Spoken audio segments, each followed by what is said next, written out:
Hello, and I'm hoping everyone can hear me. Welcome to Gaming the System, where four intersectional feminists look at gaming through a feminist lens. I'm Caroline, this is Alex, Jem and Matt, as you can see by their lovely label. Obviously you can't on the podcast, but we'll figure that out later on. And today we are talking about mental health, which, frankly, I know a lot of people at the moment are struggling with more than usual. It's been a tough old year on the head. Nobody's doing very good out of that, myself included. But this isn't just a therapy session for me, although it may turn into that. We shall see how this goes. We want to talk about games and mental health. So, are games good for your mental health? Are games bad for your mental health? Is that not necessarily too simplistic of a question? Can games help with mental health problems, even beyond just sort of basic anxiety and depression, removing, etc. So I suppose where I wanted to start today was that many gamers, people who game, whatever that is, we've discussed before, gaming is, we're not going to go into a narrow definition of gamer, we have a wide definition, we have an intersectional definition of gamer here at Gaming the System. But many gamers are using games as a coping strategy at the moment. And that's not exclusive to the last year. That's something that's been true for a long time, but the last year definitely more so. And do we think this is a healthy coping strategy or is it a harmful coping strategy? So from my personal experience, I could talk a lot about this, but I will say just short term that for me, I think it is a healthy coping strategy. I think that I have a nice work-life balance, something that's taken me a long time to perfect and is one of those nice things that as you get old, you figure out. But how about the rest of our Gaming the System panel? And also anybody who's watching, please do feel free to tell us in the chat. So, Alex, I'm going to come to you first. What about you? Yes. Gaming, healthy coping strategy? Okay, well, you've gotten very pixelated, so I hope you're still there. But I will carry on. I think it is healthy. I would definitely say that it's healthy for me as a coping mechanism. There certainly has been this week. As you may or not know, I'm having a bit of a tough week mentally with my cat's gone missing, so it's a bit of a horrible time. And to, in essence, almost distract myself from negative spirals, I have been playing a new game this week, which I'd never played before. And it just, more than anything, it helps to pass the time in a way that doesn't mean fixating on things that are going to get me anxious and worked up and worried. And it's just to help the day pass. And in the way that time heals, which I think it does, it is helping in that respect. That's one of those sound interferences I haven't heard since the 1990s. I just sort of those mobile phone noises. It's like the dial-up internet's come back. What is? I wanted to know what the game was that you've been playing. Oh yes, it's Ratchet and Clank.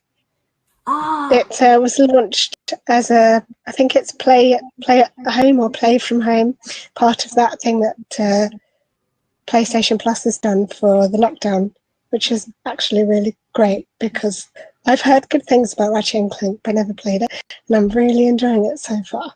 So it's been a welcome distraction, shall we say, this week particularly.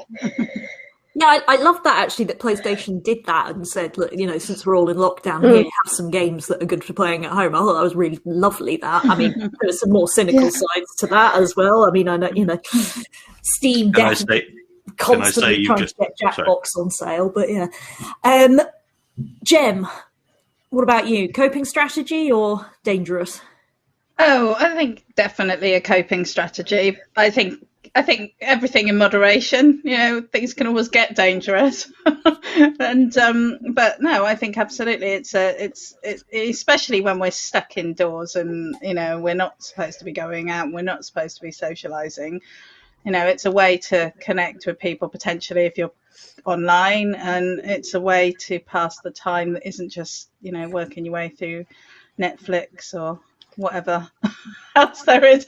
And it also is a way to keep yourself off the news. You know, 'cause I spend far too much time reading the news, and it's very depressing. So, you know, sometimes it's nice to disappear into another world. So definitely, I think it's a very positive coping strategy, and with caveats. But we're going to talk about that. So we'll get to that. Yeah, no. Matt, how about you then? So 100%, it's very, very healthy. I just want to say first, Alex, you've just traumatized me because I played Ratchet and Clank like 15 years ago. And, really? Oh, gosh. Yeah, on PS2. And yeah, I just totally missed it when it came out originally. But yeah. I play, so you can play New Game Plus where you carried it over, and I did it like 7 times, and then I accidentally deleted the save file.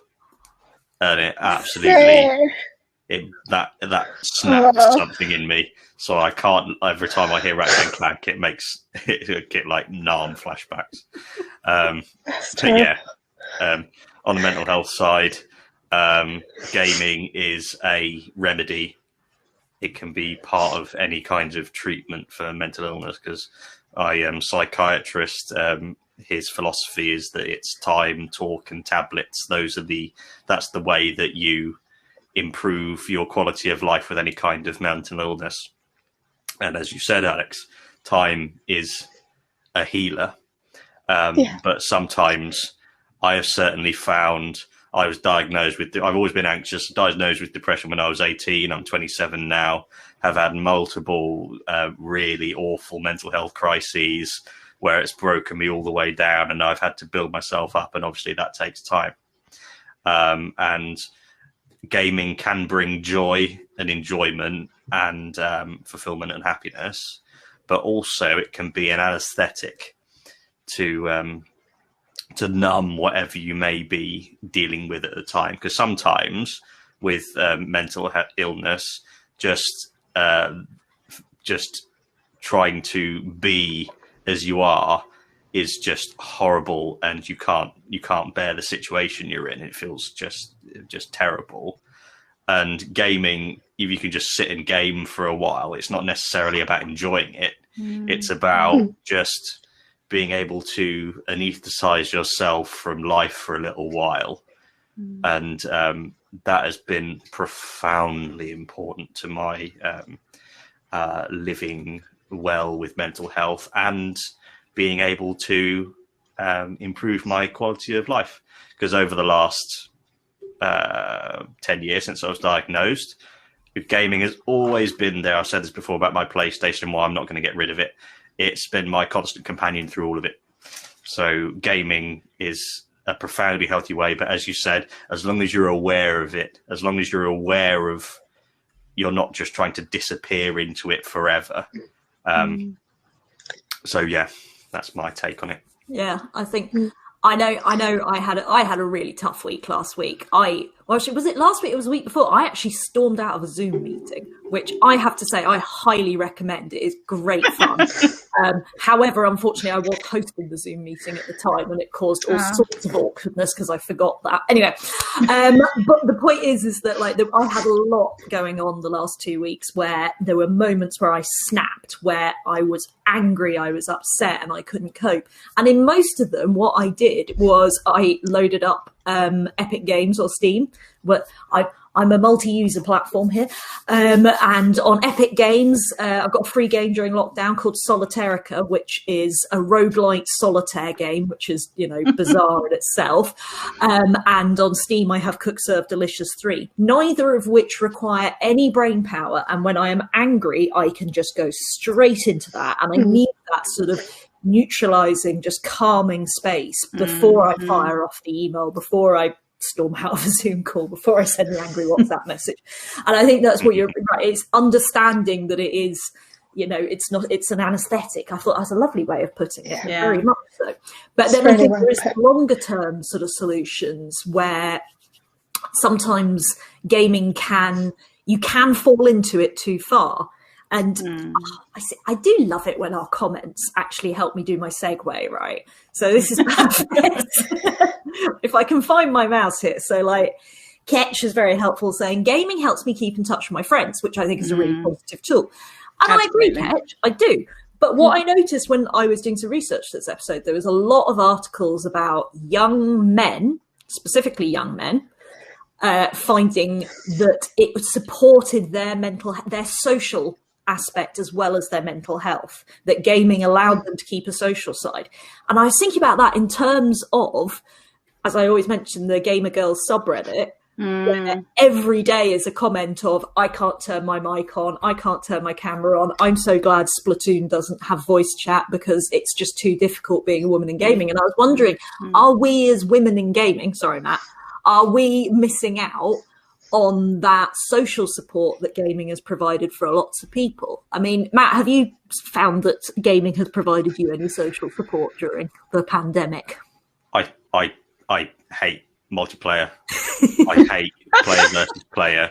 We're recording our next episode podcast directly after this, so I will be talking about how much I enjoy hating things. Good. So yeah, I'm not missing out because I don't care. I don't get anything out of multiplayer. So it's a bit of a non-issue for me. Fair enough. I mean, Jen, you're our go-to social gamer, believe it or not. Oh my god, yeah. I mean, for me, it's a massive side of gaming, and it's really what got me into gaming in some ways and kept me in gaming. And I completely understand the comments that people say about not wanting to put their mic on and all the issues with it sort of engaging online and that initial start. But once you've got over that, once you've found your tribe, you've found a good bunch of people, it can be such an amazing experience, and you can meet people from all over the world, and people in lives and having lives and living lives that you would never normally bump into. You just wouldn't engage with them. I've been to New Orleans and met people that I knew online. I've known people from who lived in Guatemala and would talk to us about the massive rubbish dumps outside the city and how near where they lived, and oh, it's really smelly today.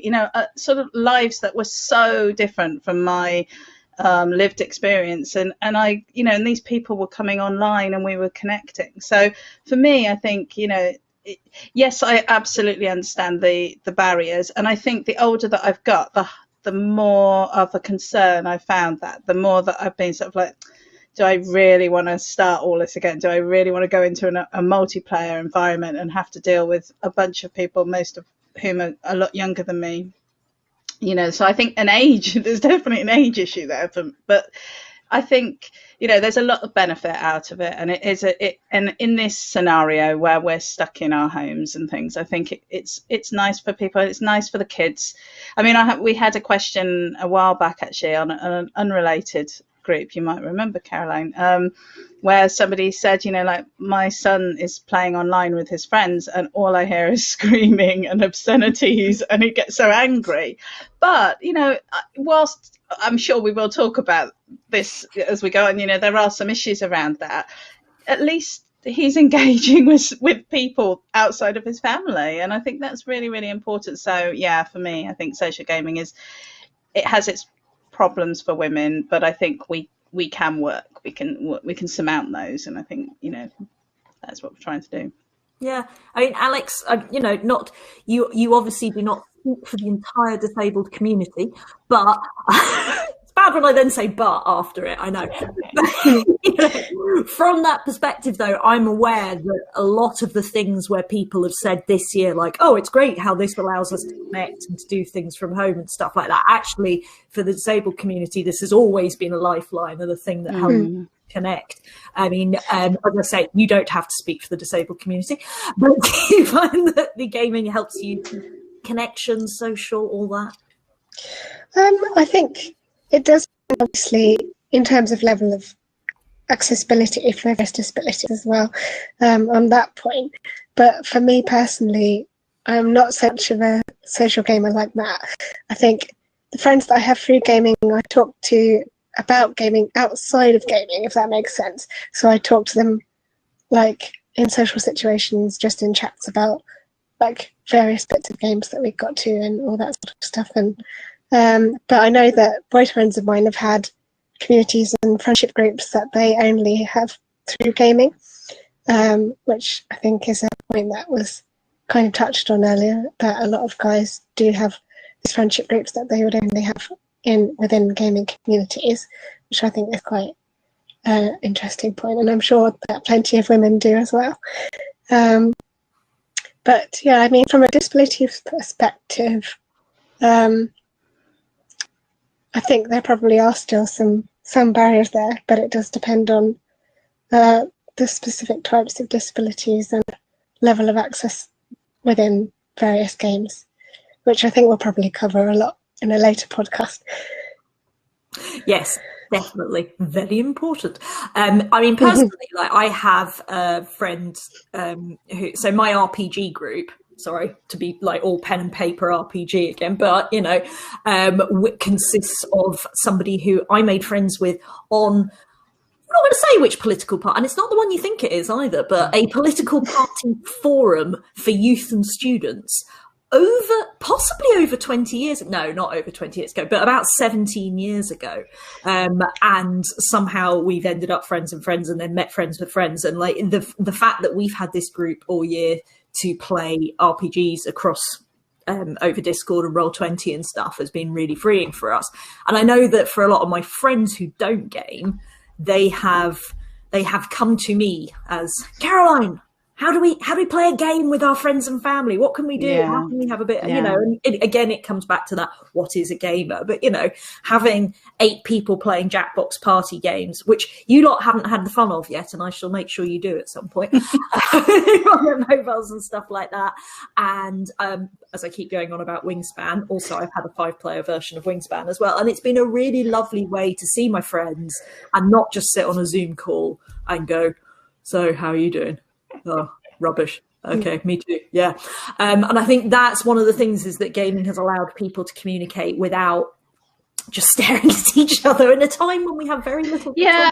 I'm really glad that you mentioned like non PC games, because non-computer games, because when I sat down to think about this evening, one of the first thing that came to mind was all the computer games and things that I do. But then I was thinking, no, you know, there's a lot of other stuff that I've done, like board games with my daughter, you know, or sitting and playing card games on my own, or in years gone past, actually, when I was a teenager, I went through a phase of playing card games massively, like obsessively playing card games with a group of people, friends that I knew, and we'd just go round and we'd drink and smoke, but we did, and you know, and play card games, you know, and that was cool and that was fine. So I think there's a real social, you know, there is a social aspect to gaming that we can really get a lot out of. So yeah. In lockdown, go on, sorry, Matt. In lockdown, there's this guy on YouTube he does a thing called Jay's Virtual Pub Quiz. And it's a pub quiz he started by accident because he was doing it with his friends, and he actually accidentally broadcast it live, and now he's built up like hundreds of thousands of followers. So that's something. Brilliant story. It's awesome. Yeah, me and my family have been doing that on Thursdays and Saturdays quite religiously, and that's been a really nice sort of someone you can consistently rely on. And pub quizzes are great anyway, so that's another thing to do with just your family. Sorry, we've got the 90s interference again. I'm just bringing in this comment from Daniel here as well, which is the fact that if you take the time to, what we're talking about are the sort of multiplayer games where you do take the time to socialise and get to know people, and you can develop communities and get involved. Fortnite, maybe not so much. Fortnite, I mean, that's probably more of the problem that we need to talk about, and an issue of why do women not want to turn on their microphones? I can remember the word microphone there, sorry. And it's because it's like we're not building those sort of community relationships. We're not building that sort of like that safe space, as you say, Jem, like when you find your tribe and what that means. Yeah. So, I wanted to ask now, so what sort of games? What sort of games? Because not all games are equal. I get very annoyed when people talk about games in the same way that I get very annoyed when people talk about TV or film or the internet, because they're not all the same and there are different things, and some things are good and some things are bad. So what sort of games do you think are good for your mental health? And what sort of games do you think are bad for your mental health? Let anyone jump in who's got like a quick answer. Matt! So, as you mentioned Fortnite a second ago, you could play Fortnite and it can be really fun, play it with your mates, or you can be one of the toxic people who goes on and screams at the top of their lungs and gets properly angry and furious. That is when it's unhealthy. So it's more about the environment that you that some people can be put into. In terms of the games that I like to play to help with my mental health, so there are times when you want to play something to savor it, like if you go and watch a really good movie. But then there are games that you want to play to sort of the pass the time sort of thing in an enjoyable way. And those are things where I play games that have massive like collectibles, that have massive open worlds that are endless, because you know that you're not gonna run out of time. You don't have to think about what you're gonna do afterwards. So it really depends on where you are. But an awesome thing about video games is that you are actively engaged rather than just sat watching Netflix and just sat there on your phone. You're playing and you're using the left side of your brain, which is your problem-solving side, which means it allows you to get away from the thinking and feeling side a little bit. And you're solving puzzles and you're interacting with story and you're seeing new things. And it's a really safe way to really carry on interacting and thinking and feeling. And so that's why it's so wonderful, and I think it's superior to reading books. Because there's a lot of stigma about gaming. So, you're wasting your life doing this. Well, fuck you. I'm happier than you would be reading a stupid book. Well, I mean, I like books, so I'm gonna like But no, I mean, it's like I always say about D&D. It's like D&D is one of the most creative, problem-solving, skill-based games, things that can make your brain think in a way. And I totally get that. I mean, I can't watch Netflix without playing Hearthstone or Solitarica or something like that at the same time. I need to have it, but that's probably more about my ADHD. But we'll get on to neuroatypicalness in a minute. Alex, what about you? What do you think are good games, bad games for your mental health? It's an interesting question because I'm really struggling to think of a game that's bad for my mental health per se.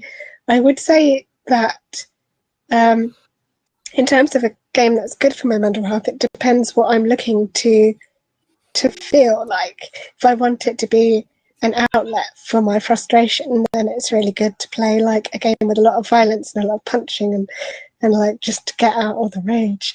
And then like if I want something more therapeutic, I can easily play like a puzzle game or a game that looks really beautiful or whatever else.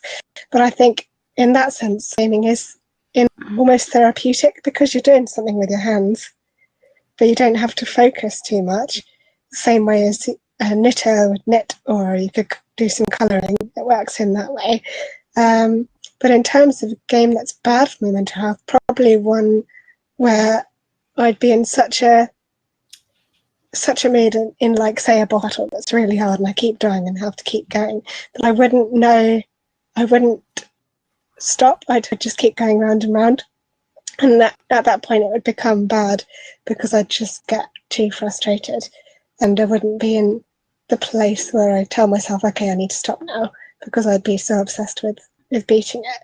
I'd just carry on. This is probably an example of a game for my mental health. But that's all I can come up with, really. Yeah, no, I had. You've just made me think of. Well, I'm going to talk over you, Matt, this time. The first Dragon Age game where I stayed up, I was on the final boss battle, and I got to the final boss battle at about midnight, and I stayed up till 6 a.m. I didn't sleep that night until I finished it. And that's not a healthy approach. Sorry, Matt, what were you going to say?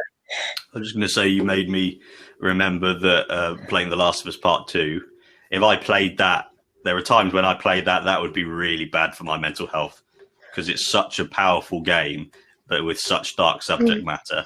That's a game you need to be in a ready to engage headspace, because if not, it can really drag you down. Jem, what about you? What's good and what's bad? There's so much. This is a massive. This is an episode in Sorry, itself. I'm limited to next 5 minutes if you want. I mean, I think it depends on my mood. So if I'm like really angsty, then I just want to go and beat stuff up and get some stress out. And then other times I just want to not have to think. I just want to go into when I don't want to have to think, then I'll play something like a matching game, or solitaire, or something that just there's almost a mindlessness going on there.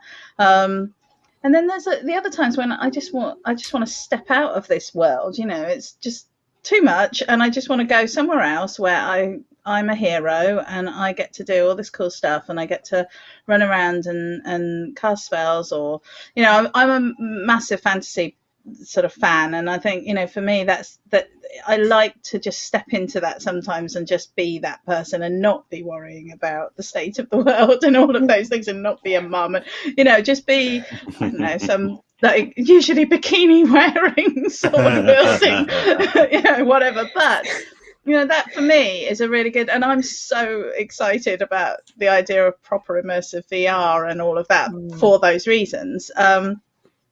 I think where it can be, where the problematic games are, as we've said, the frustrating games, the ones where you just suddenly find yourself, some games, especially ones that are just another round, just another bit, just some more wood, whatever. Those ones can get that you suddenly find yourself an hour later and you're getting. I find with me that I get this sort of frustration, but I just can't step away. And I think sometimes that can be really. And then you do, and you're like, no, that actually this wasn't fun. This was just getting annoying. I don't know if we're going to talk about gaming addiction. I was a big area into that. That was my but that's fine. Just shout it out there. But no, I mean, because I think so. COD would have been my example of a bad game, of which I've played way too much. And because, as you say, you get into that cycle, that sort of like, right, just load the next game.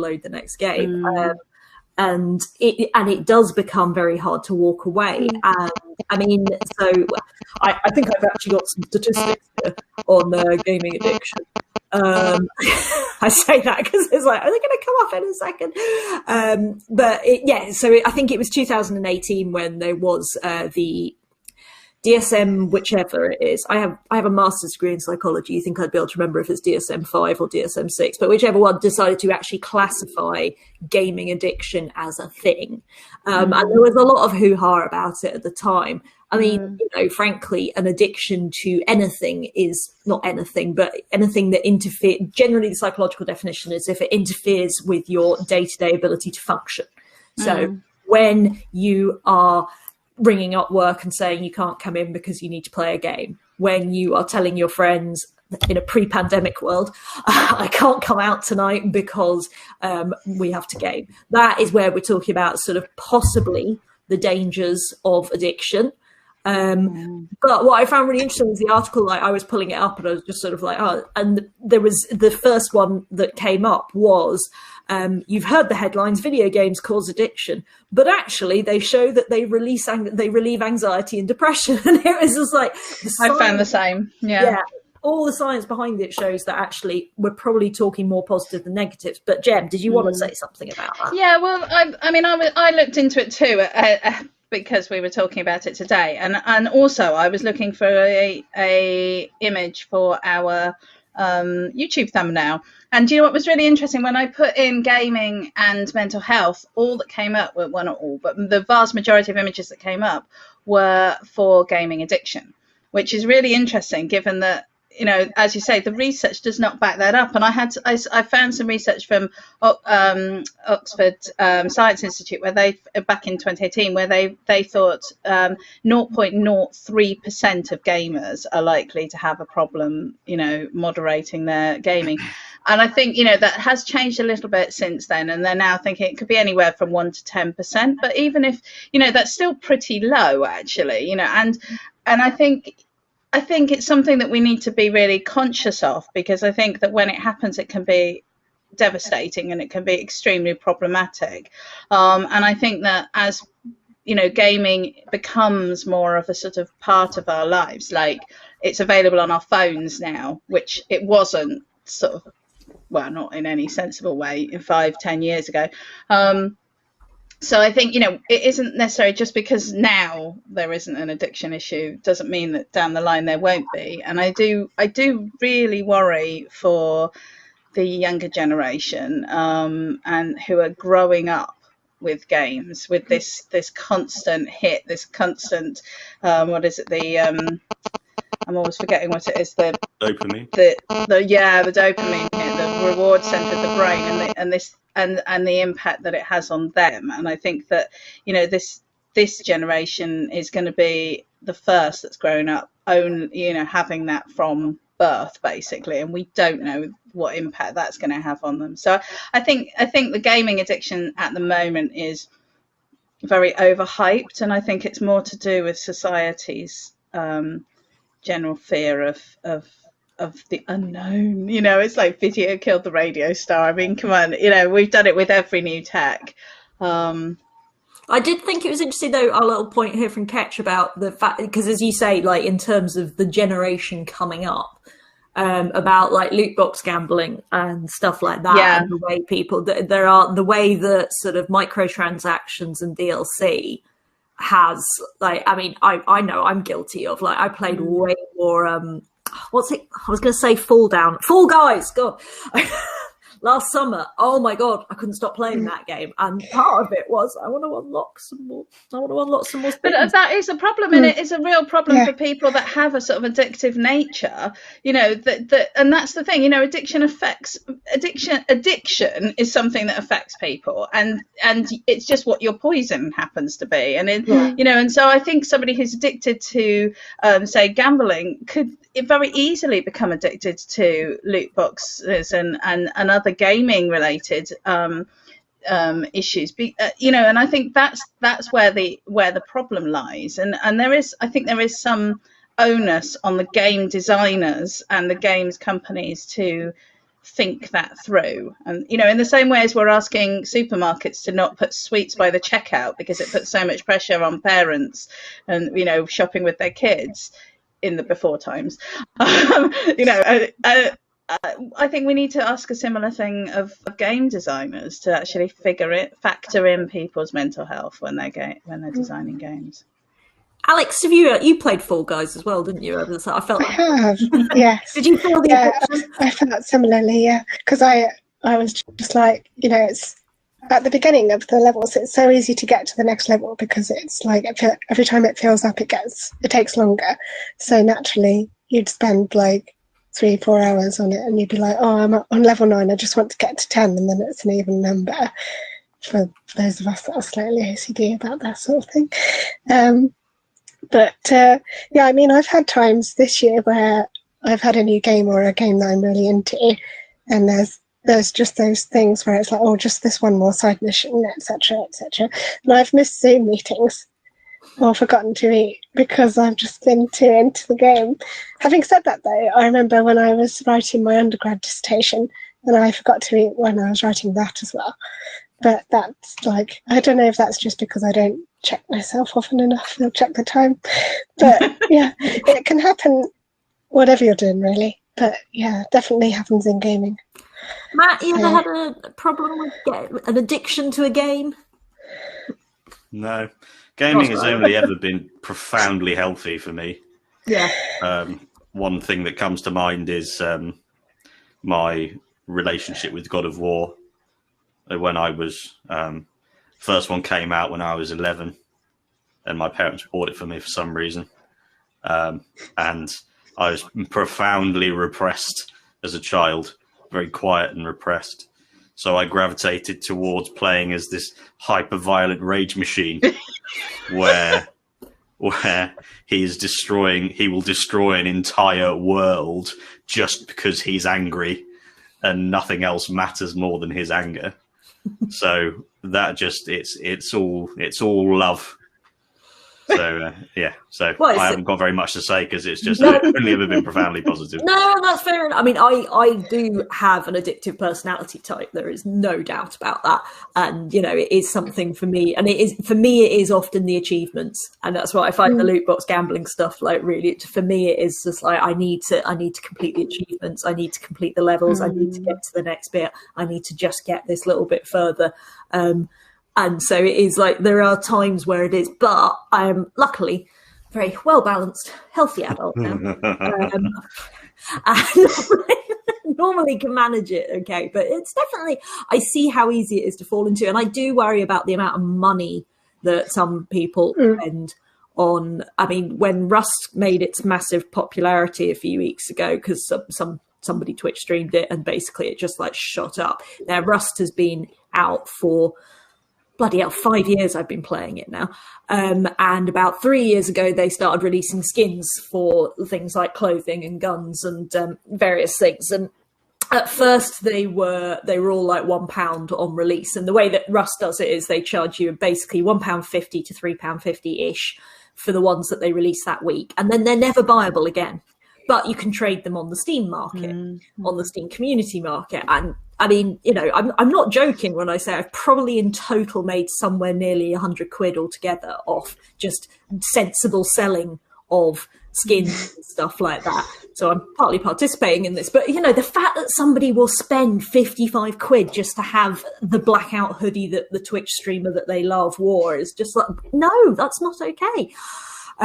Slightly get off the point, but it is one of these things that's when we talk about the bad sides of gaming, it does worry me how much money some people are willing to throw at things for no reason.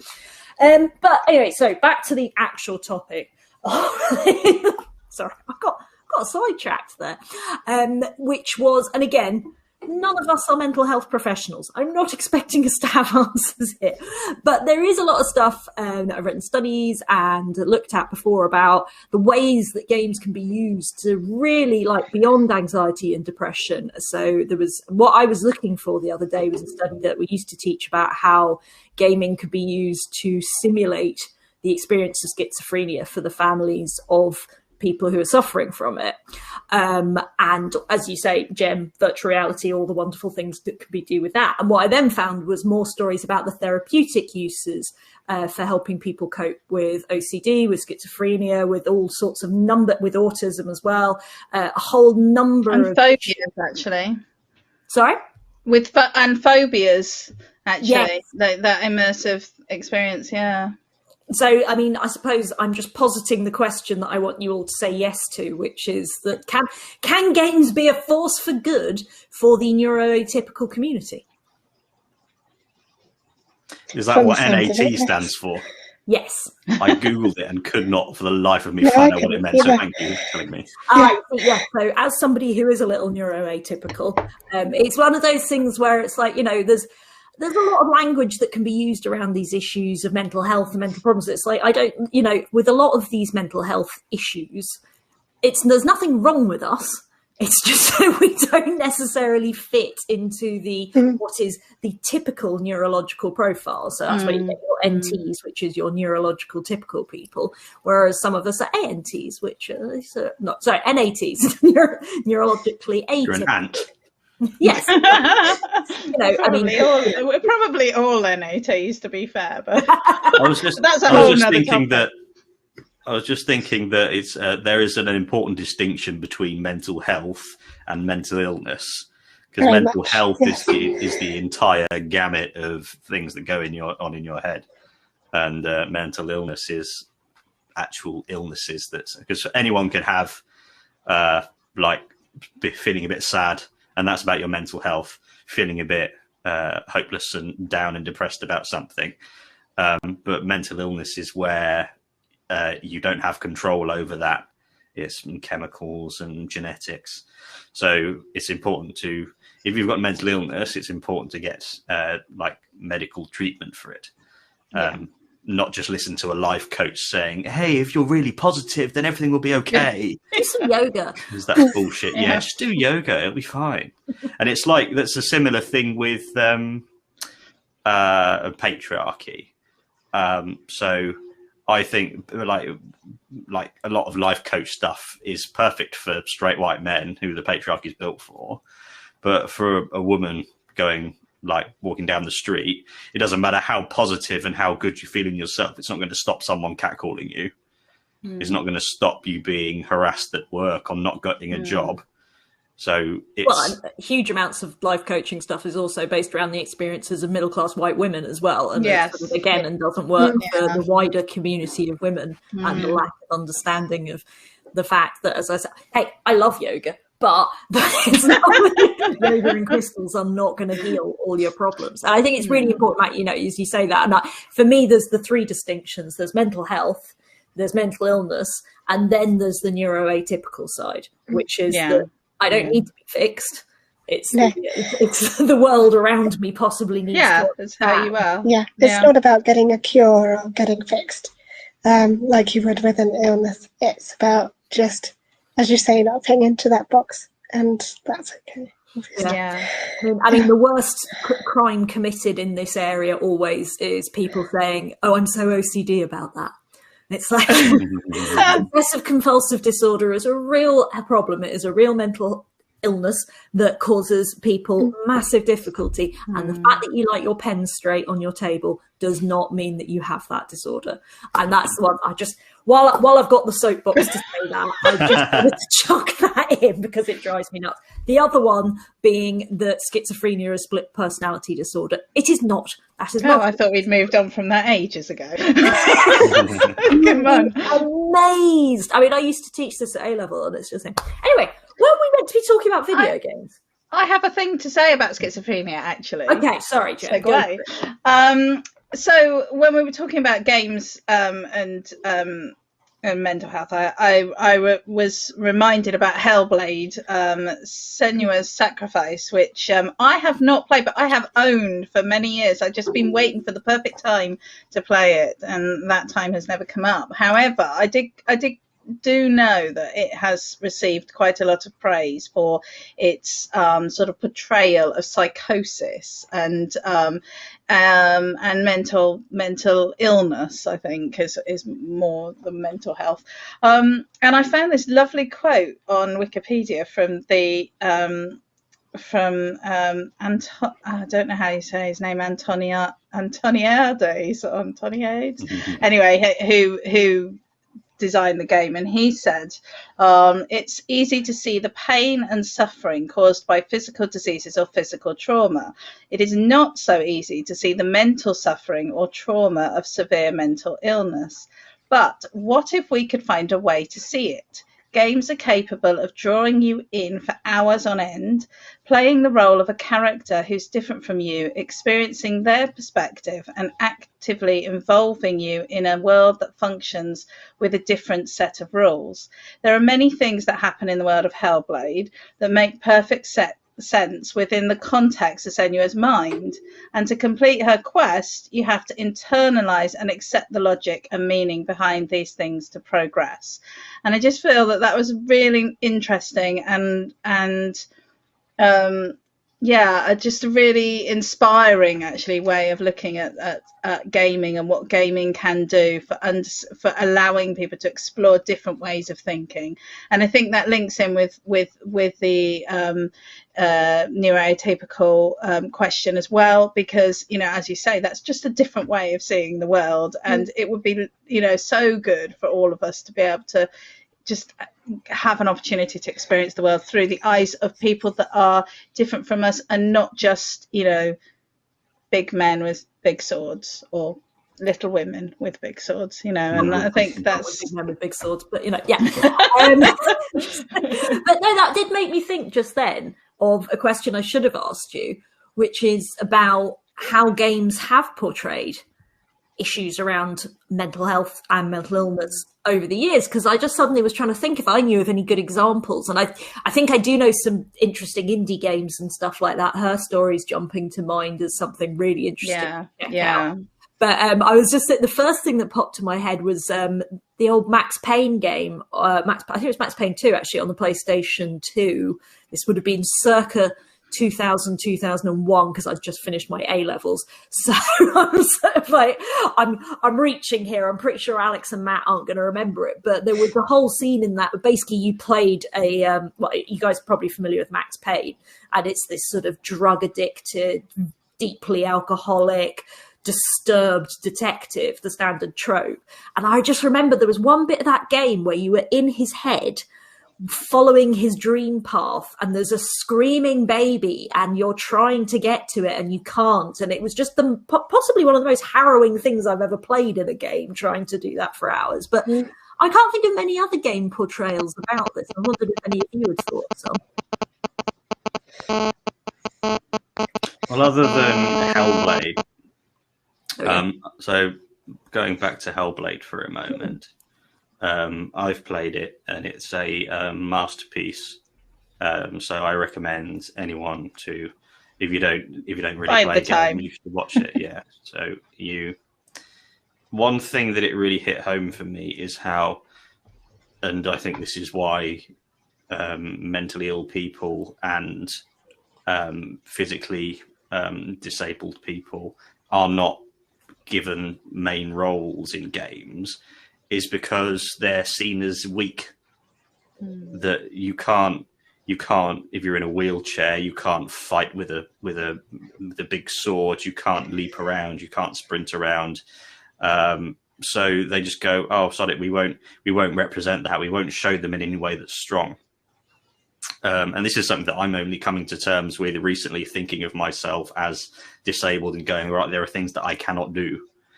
And in Senua's Sacrifice, she has a severe psychosis, but she's this powerful, strong, physically powerful woman who can fight with a big sword, really aggressive and determined, going all the way to hell to try and save the man that she loved who has died, going through all that. But still, she can be completely reduced to this terrified little girl at any second by her illness. And that's the first time it because with any kind of illness, physical or mental, you can't control when it brings you to your knees. So I think a step forward in that regard with Senua is showing that you can be strong and powerful and be ill. They're not, you don't have to be one or the other. So that's a very powerful message to be sending, that, like when we were talking about esports, there's a way to make anything good and impressive. You could make Overcooked the most awesome competition if you wanted. You could make a game with someone physically or mentally disabled or both, and make it an incredible work of art and make it a really powerful way of experiencing life through someone else's lens. But it just means that that's a game that someone somewhere will make at some point, and I hope that will happen more now that we've seized the means of production and anyone can make a game these days. And to quote the inimitable Dr. Hannah Baron Brown, people with disabilities, they're the world's greatest problem solvers. They're constantly overcoming things. They are the people who are able to do things that other people wouldn't be able to cope with because they've had to, etc. Anyway, I'll let Hannah speak for herself. Look, she's got a TED Talk. Check it out. It's pinned on her Twitter account. It's not hard to find. Anyone else? Any thoughts? Because I'm starting to warm up towards our wildcard question. So it's now that point in the show where if you're like, Caroline has not let me say this all evening. She's cutting me off all the time. She's interrupting me. I know I'm talking over you, Alex, and bring it for comedic effect now. What are you going to say, Alex? I was just going to say the one example I could think of about mental health recently that I played in the last couple of years was What Remains of Edith Finch. There's some of the stories in that which are quite good into delving into the impact of mental illness on people's lives, I think. But that's all I could think of. I'm sure there's one other one that I could think of, but it's gone out of my head. Well, the scene from Edith Finch that really stuck with me is that one where there's the guy in the fish factory, yeah. And it's just that was hard. He's creating the whole story in his head while he's doing to cope with the repetitiveness and all the things. That was just cinematic brilliance, that scene. Yeah, that was the one I was thinking of. That made me think of it. So, yes. I love that. Very good. Yeah, if you haven't checked that, we should do a list of games that we recommend, because I feel like I've lost track of them. I'm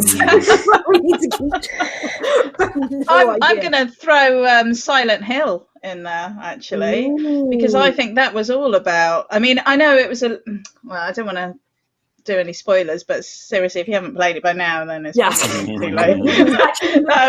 Spoilers does run. I know. I mean, I know it was there was a sort of purgatory thing going on, but yeah, it was. I do also think it was about mental health and big things going on in that whole thing, and I think that games suffer from the same thing that books and TV do, and I think that Matt hit the nail on the head. That there's this idea that mental unhealth, I suppose, is not is a sign of weakness, and I think that the vast majority of people out there know full well that is not true. That most of us experience degrees of mental ill health at some point in our lives in many different ways due to many different things, and some people have serious illnesses that needs medical support, and whether that be medication or whatever, and other people have momentary things where suddenly life just tips them over the edge and they need support through that time. And I think that as a society we've really got to get better at recognizing that is actually just a part of life, and we can just factor that in. And somebody can be brought to their knees by their negative thoughts, but that doesn't mean they can't get back up again, and it doesn't mean that they can't be awesome. It's just I think so I hope, and I feel like games maybe can push the envelope a bit more.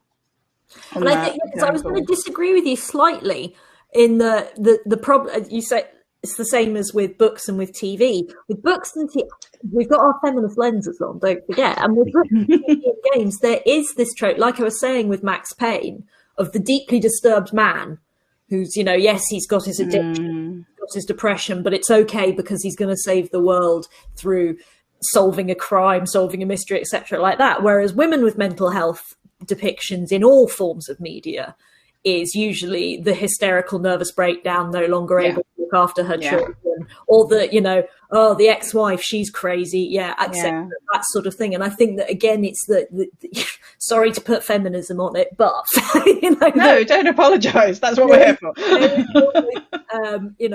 That they're getting there with, like, yes, men can overcome mental health things, and it gives them an interesting character backstory, whereas women, it tends to be keep her out of it.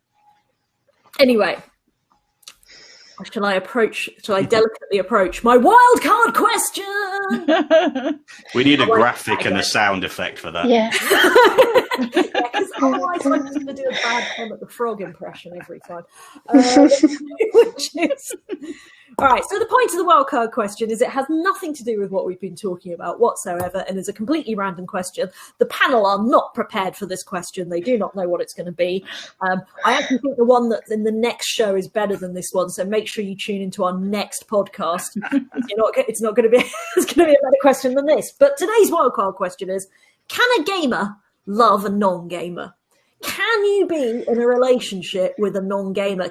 Doesn't have to be, a romantic relationship. Can be a friend. Friendship is very important. We are very supportive of asexual people in this particular environment. But can the most important people in your life, that person that is your bond, your soul, your person, can they be a non-gamer, and can you still connect with them?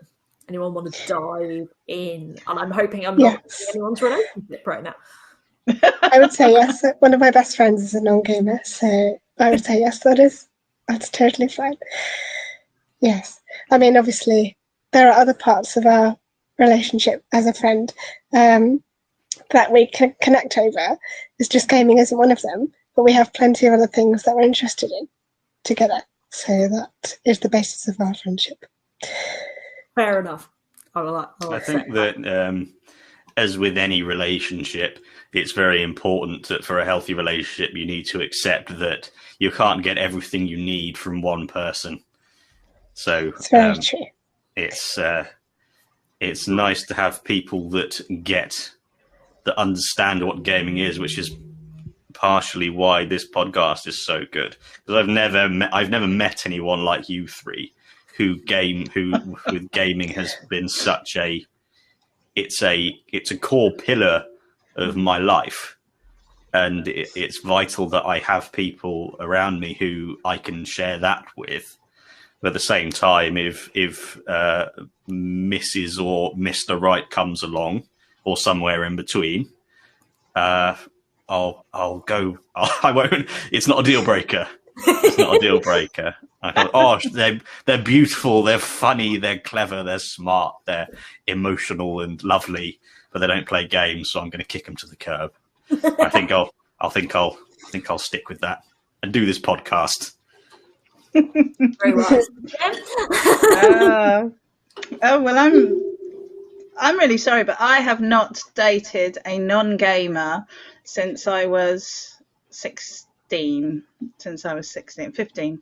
All of the people that I've been involved with have been gamers, and I do think it would be a massive issue for me if they were not at least partially interested in gaming, because I love gaming. And I mean, I think, friendships is a different thing. I have lots of non-gaming friends who I love dearly and who I have very fulfilling friendships with, but my life partner, I think, does have to be a gamer, because I can't stand this whole oh, I'm this widow or that widower. It's just just get on the game and join in. It's always been a thing for me, and it has caused problems. I have to say, the gaming has caused problems in my relationships, because it's about getting that balance right. So sometimes you're involved with somebody who's much more into the game or this game or that game than you are, but essentially it is such an important part of my life. And even though today I don't do as much of it as I would like to, I'm very, very happy that I'm with somebody who also enjoys gaming, and who I can say, after dinner, after my daughter's in bed, I can sit down and go, what do you want to do this evening? And I'll be like, should we go game? Yeah. And we can do that. And when I said to him the other day, do you want to, what do you want to, what games do you want to play? He was like, well, I really want to play a game that we can play together. And, that's good. Yeah, no, I have to say I'm probably on the same page as Jem, and it may be because we're a bit older and been living with people for longer and stuff like that. Yeah. That's where my partner normally is. He's had to go upstairs because he doesn't want to be on camera, and he doesn't want to be named, and he doesn't want me to talk about him. But to talk about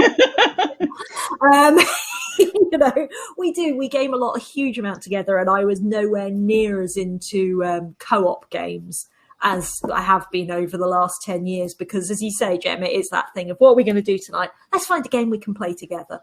And I think there is something really joyful. I'm not, as you say, Matt, if the right person had come along, I would not, and they weren't a gamer, I wouldn't have kicked them to the curb. I would have invited them to enjoy the delights of them. Slowly converting them to the wonders, because it's really joyful having people. And I suppose it comes back to what we were talking about right at the start, about how during this pandemic, gaming has been really important about bringing people together and being able to do something social together, and how wonderful it is. And, I wrote down lots of quotes about this episode so far, but a fact that Jem said, you just need to find your tribe. And I think that's what's lovely about it. And she said mindful mindlessness. Yes. I've also written down that you can't get everything you need from one person, Matt, because I thought that was really deep. And I thought that was very good of you, and stuff like that. And also that gaming helps you avoid doom scrolling, which I think we can all agree. Most I've deleted all my social media apps for a little while because it was really getting me down. Yeah. That's important. Gaming, here to save us all. Right, it is 8 o'clock. So first of all, because we have to do a Women's Equality Party plug, I urge you all to check out hashtag Money for Value and look at our campaign about paying carers fairly. Because we're meant to be doing that right now. And still haven't come up with a good sign-off tag. So, Matt, what do people have to do? So, if you're watching on YouTube or Twitch, please like, share, and subscribe, and ring the little notification bell so you know whenever we upload videos. At the minute, we're uploading them on Mondays, Wednesdays, and Saturdays, and we go live every Thursday with either a new podcast on the first and third Thursdays, or live stream playing a game on the second and fourth. Another thing you can do to help, if you want to listen to the audio version, go on Apple Podcasts and give us a rating of 5 stars and leave a comment, because that means that we can share all the Gaming the System goodness as possible. So thank you very much. Being a feminist podcast, we make Matt do all the hard work. Right. So thanks for doing this. You've been Gaming the System, and we will see you soon.